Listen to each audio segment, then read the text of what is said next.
Well, hello everybody. I'm Sarah Janes and I am thrilled to be with you today. If you were with us last week, we explained that we wanted to have a few sessions with you in our kitchen where we just celebrate soap making at a really basic level using natural ingredients that you've probably just got hanging around your kitchen, in your cupboards or in the fridge. And today we are going to be making tomato and paprika soap. So I will be putting the recipe up for this straight after I've done the live video, so you can go onto Facebook, rewatch the video at any time, but we'll pop the recipe for you there too. So let's have a look at the actual ingredients that we're going to be using. The first thing we've done is to take our oils. So I have my oils all pre-weighed out and heated up, so they're ready to go. And I've popped them into a jug just so you can see a little bit better exactly what we're actually doing. And then the second component, of course, is going to be our lye solution, our sodium hydroxide. And in this instance, we've used pureed tomatoes. Now, it doesn't make a difference whether you use fresh tomatoes, whether you use plum tomatoes, or whether you use chopped tomatoes. They need to be really, really liquidized, literally almost into a juice. So you don't want any lumpy bits in there whatsoever when you're doing this. And I would suggest that you do a 50-50 mix, so half water, half of it should be your pureed tomatoes. Because tomatoes are so acidic, you really don't want to be using just the tomatoes themselves because you could get a reaction. So, one of the things you should know when you're using tomatoes, I love tomatoes actually, they're full of delicious alpha hydroxy acids, they're great for your skin. I actually like it for a facial soap. And that's what I'm going to be doing with this recipe. I'm going to be using it as a facial soap, so I'm not going to be using any essential oils in this particular recipe. But one thing that you can do when you mix the tomato with your lye solution, it can darken the colour of your tomatoes. And if you want to stop that happening, you can actually freeze your tomato puree ahead of time. So our oils are at the right temperature, we have our tomato mix with the lye, and you always add the lye into your oils, remember. Get everything in there. Okay. And then we need to just manually stir it, give it a good old mix up. I wonder if any of you have actually used tomatoes for making soap already. There are many vegetables that you can puree and really kind of utilise. You may have seen on our YouTube channel we did sprout soap before Christmas. Okay, let's give it a buzz.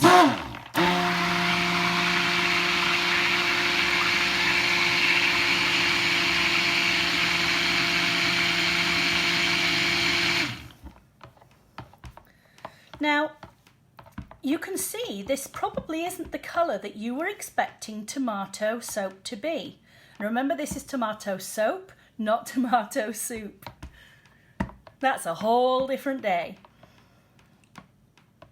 Tomatoes, if they overheat, they can actually start going quite brown. So that's why, if you prefer to, you can actually put your tomato juice or your tomato puree into a freezer, just make little ice cubes or something with it, and that can be absolutely fine. And what you will find is that some of the people who are selling tomato soap, especially if they're more of a pink or reddish tone, I can guarantee you they're actually adding a colorant to them.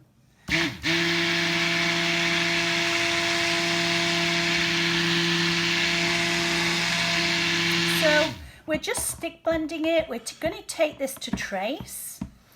And that means basically that we just have a little bit of a line or a trail left on the surface when we run it across the top. I want to take it a little bit thicker than this.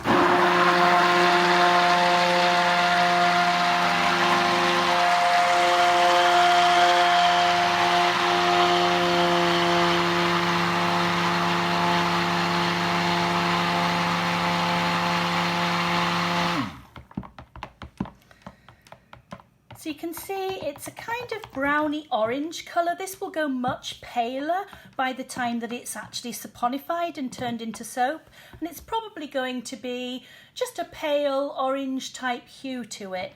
By the time we put the paprika in, which I'm going to do now actually so I can properly mix it in, we've got a nice trace going on there. So I'm literally just going to take my paprika.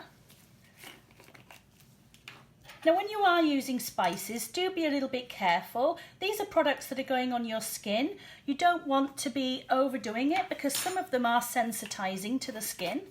But I know I've only used a teaspoon. We're going to be absolutely fine with this. And it's going to enrich the colour a little bit more as well. It's going to give us a few little speckles of interest in our soap. So just manually stir it in to start with.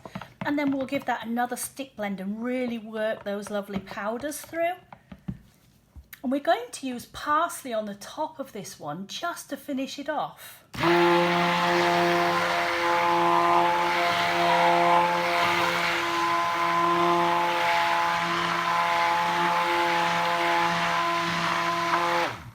And that is now looking absolutely beautiful.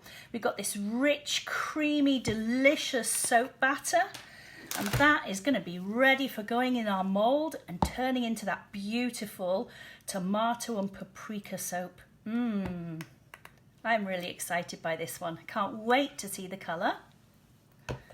Okay, so into our mold we go, and literally keep the soap nice and low. If you pour it from a really high height, you're only going to add loads of air into the mix.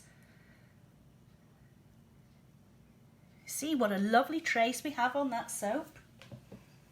And I might want to texture the surface of this a little bit. I don't want it totally flat, but the difficulty if I texture it is that it might be a little bit too soft at the moment. So I want to actually drag just coming into one side. So I just want to start putting some little marks. But can you see on the surface, it's just a little bit too soft right now. So I can't really create the design that I want. And if I wait about 5 minutes, 10 minutes, this will thicken up a little bit and I can really put the design on there. But in this instance, it's going to be too soft. So what I'll actually do is I will flip the design a little bit and we'll do something different. So I'm just going to take a spoon and I'm literally just going to pull from one side, make these little pretty marks on the top. There we go. And then all I'm going to do is leave them, and I'm going to take my parsley. This is just dried parsley that you've probably got in your cupboards for cooking. And you know, now you've got a whole new use. It doesn't have to just be used with the fish when you're cooking fish. You can use it in your soaps too. And I'm just going to put a line down one side just with that dried parsley leaf. Doesn't that look pretty? And I always think that parsley and tomatoes and paprika all work so well together. And there we go. Now we have our finished tomato and paprika soap. And I hope you enjoy this recipe. It's something that you can make really easily. And I will make sure that you have the recipe available to you so that you can make this at home really soon too. I would love to hear from you guys. Do comment, let me have a thumbs up if you've liked today's video, and if you have any ingredients in your pantry or sitting in your fridge that you want to be able to turn into soap, pop into the comments exactly what they are and we'll see if we can incorporate those into next week's pantry soap making. Bye bye for now guys. Check us out at soapschool.com.